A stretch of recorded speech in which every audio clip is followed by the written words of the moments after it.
We got a long road ahead.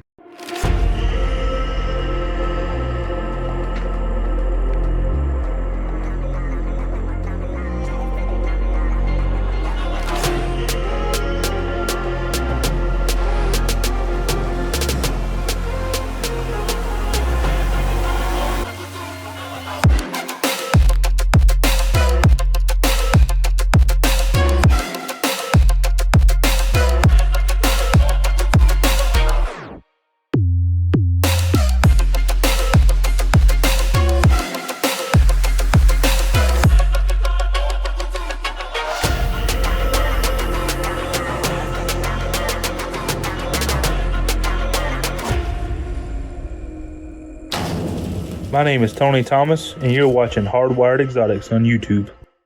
Hey, what are you doing? Why you got the camera way over here? I mean, I'm trying to see different angles. You know, that's what it looks like to be me. Okay. Fine. You want I me have to put my head next to the rack. You want me to be Cassie? Hey. Hey. And back to Craig's point of view. All right. So what are we doing? Anyway. What are we talking about? All right. So Cassie keeps up with our YouTube stuff, so I apologize if you make comments or whatever happens on YouTube and I don't get back to you. That's Cassie. Yep, it's all Cassie. She's the YouTube. So if you need something from me, you gotta hit me up. Gotta holler at me. Like, text me directly. That's like a direct message. Yes. But old school. Text me. Anyway, so the other day, I don't even know what she actually posted. I think it was like something our viewers wanted to see or hear about on YouTube. Oh, I picked more Blair. Is that what? I picked more Blair. So, all right, I'm on the right track. Yeah, I know what you're talking about. Yeah. So anyway, one of the comments she screenshot and sent to me and you and said we needed to illustrate, not illustrate, we needed to elaborate on this. So I'm going to read the comment, then we'll talk about it. Old school. We'll be old school today. That's right. So this comes from FX, I guess. FX. FX. Is that all it is? FX. Okay. Dude, he got a good name. Plain and simple. Yeah, plain and simple. Old school. How about you tell the origins of Hardwired Exotics, like your first racks, how you got into ball pythons and snakes, some of the first combos of snakes that you have, if you have any, show some of them off, the first combo that blew your mind, the journey to where you are in the ball pythons. This is already getting long. I think you did. I think you've done this in a podcast. How long Craig has been into ball pythons. Oh, okay. Craig's journey. Oh. I tell you what, this is already going to be a 2-part. Yeah? I'm going to do mine this week. You can answer these same questions next week. Dude, I'm a noob. I don't be knowing nothing about that. I'll be knowing. But I don't be knowing nothing about ball pythons. You know, Eric Walsh be knowing. Eric Walsh be knowing. Mm-hmm. He be knowing. Anyway. I'm going to have to get him to translate. Craig's journey with snakes till now. Same sort of questions for Craig as well. Future plans with ball python breeding. Maybe some of Craig's adult snakes. Do either of you have guys with any genetic bloodlines in your collections that are renowned? Renowned? So what would renowned mean as far as genetics and bloodlines? In bloodlines? Well, I mean, I got stuff I won't show. I mean, I really... You know, honestly, we haven't even shown my snake room. Not really. No. Yeah. It's because we're never over there. We're never over there. Yeah. Anyway, all right. So, Craig, we'll do a separate episode and interview Craig. Okay. Okay. All right. That's cool. That's weird. I'm not used to that, but okay. And today, I'll just answer some of these questions. All right. So, first one. How about tell the origins of Hardwired Exotics? Oh. Here we go again. So, if you really, really want to know all the details, back up about 2 or 3 years ago, I done a sit-down interview with Justin Kabelka, JKR Reptiles, or JK reptiles, technically is what it's called. With those cool yellow chairs. With the cool yellow chairs, yep. Yep. And I think that one is called invested $400 or only invested $400 or $400 investment, somewhere along those lines. I'm pretty sure Cassie, with her magic powers, can put a link to it here. She might be able to do or that. there or somewhere. So, if you really want to get super detailed, that's kind of how. I mean, that's a long interview. I want to say it was almost an hour, and really gets detailed about how it started. But in short term, I've kept snakes almost my whole life, and I ended up getting a Mojave male, and somehow basically was given some adult breeder size females that I bred, and took that money, bought some more animals, made more money, kept reinvesting that money, and realized, hey, I like doing this and I can make money. So sounds like a good idea to me. That's how Hardwired Exotics started. So, is that a good enough explanation? That's good enough. That's quick, fast, to the point. All right. First racks. So the very first racks I had were not even racks at all. Pretty sure none of us had racks. Nope. All glass. All glass, baby. Yep. So. We wasn't about that tub life back then. Nope. They didn't have it. It was all about that tank life. Yep.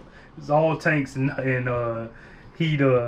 What's this? Heat pads and heat lamps. Heat lamps. Yep. The heat lamps. So I actually bred ball pythons and successfully had clutches of eggs in a tank. Because nature finds a way. Exactly right. Exactly. Exactly.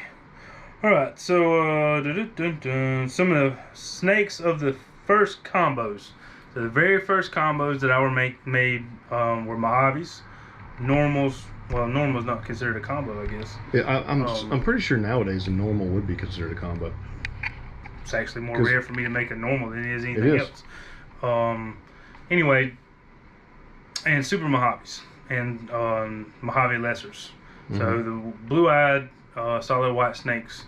Now, granted, this was years and years ago. What is it now? 21. 2021. So this would have been 9 years ago. Mm-hmm. 8 years ago. So these were still very hard to come by and somewhat expensive still. Anyway, so that's some of the combos. I don't have any of those snakes anymore. Just genetically have gotten better quality. Not even say quality. I've gotten stacked animals that I keep now. So I don't have the original Mojave male or. It's because the game's changed since then. The game's changed a lot. So I did keep one of my super Mojave females up until about 3 or 4 years ago. Mm-hmm. Sold her, but she was the last one that I kept. And I have her baby. You do have her baby. Yep. So the first combo that blew your mind. Pied. That's all there was. There was albinos. Yeah, albino. And then Pied came out. When Pied hit the market, I had to have it. Pied instantly grabbed me. And I knew I wanted to make Pieds. Couldn't go out and buy a $10,000 Pied back then. So I decided, well, I'll get some hets and make my own. Because that's long before it is what it is now, where you can just buy somebody's hets. You had to either make your hets or buy hets and bring them together and cross your fingers.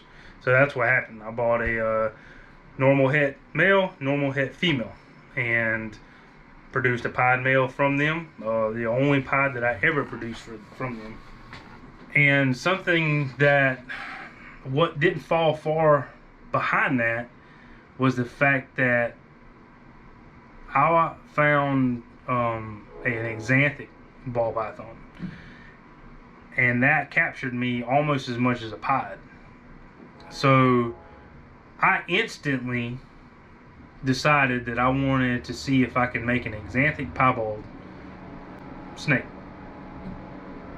And I've been working on that project now for 8-9 years and still have not hit an exanthic pied. So fingers crossed.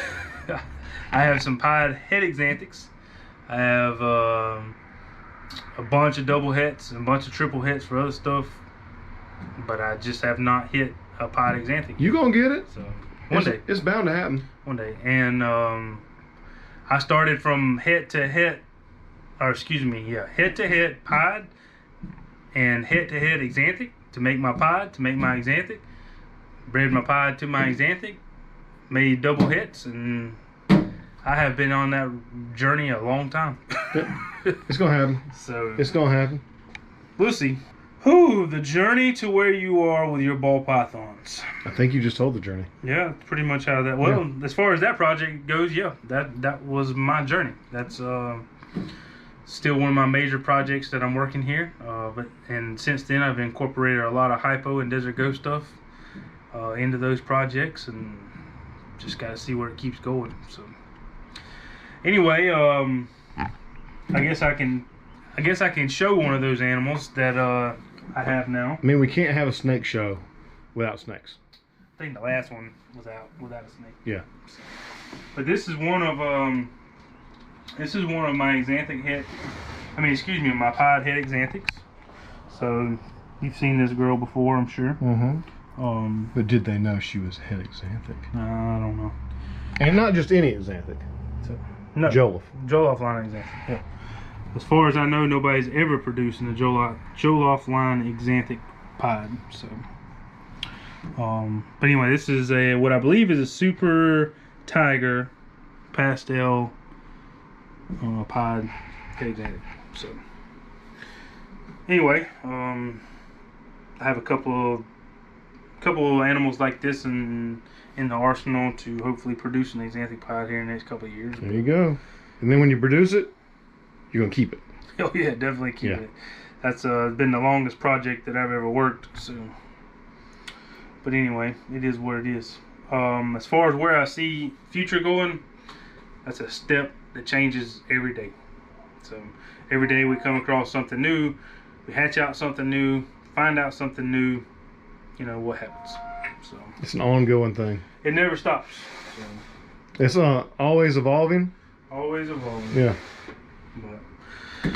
But the future does look pretty bright for the African import that I have. We haven't seen that one in a while. Yeah. I've showed this to a couple people here recently, and we all kind of agree that this is probably going to be something. Something special. Something special. Going to be a new gene for the ball python industry. Doesn't appear to look anything like anything else that's out there. You should make your new gene name NFS. NFS. Not for sale. For sale. Yep, not for sale. Yep. So, but this is a female, and we got a long road ahead. So. Oh yeah, she's got some thickness to get down with. Anyway, really cool. So, as far as any type of new bloodlines or bloodline that nobody else has, this is the only one. I will be releasing a new gene very soon, but there are a couple people in the United States, about 4 that have it. I'm going to show off I'm not going to call it a name yet. But, don't say a name yet. But it's coming. You'll see something new. So, anyway, that's going to be it for this week. Stay tuned next go around for, I don't know if it'll be next, but soon. At some point in time. Craig will do his interview. Yeah. Deuces. Thanks for watching Hardwired Exotics, and make sure you subscribe. Bye!